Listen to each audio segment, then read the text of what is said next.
Picture America's great ports, once roaring with engines, cranes, and trucks, now eerily silent. The cranes stand idle, shipping containers are sparse, and the usual line of ships is gone.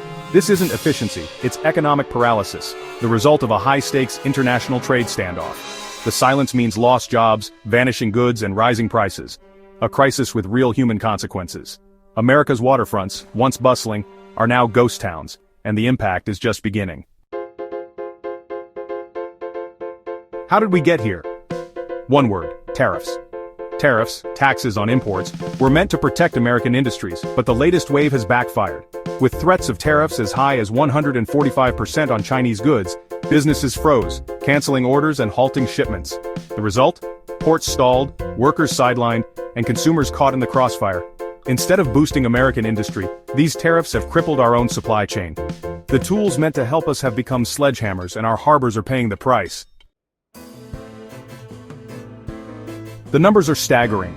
U.S. container imports dropped nearly 10% in May, a rare and alarming reversal.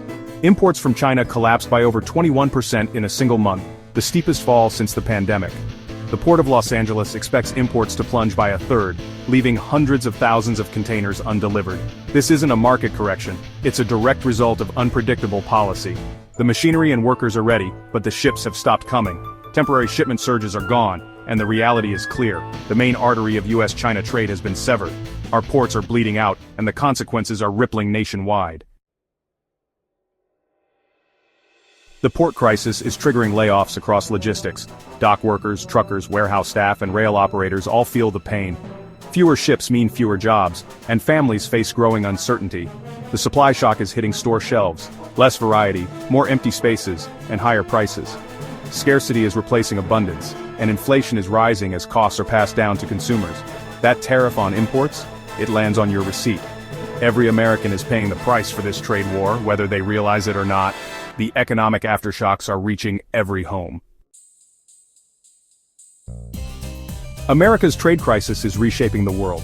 As we close our doors, global shipping lines reroute, and other nations, especially in Asia and Latin America, seize new opportunities. China, meanwhile, expands its influence by investing in ports worldwide, while U.S. clout fades. Our economic isolation is ceding control of global trade to others, not with warships, but with policy.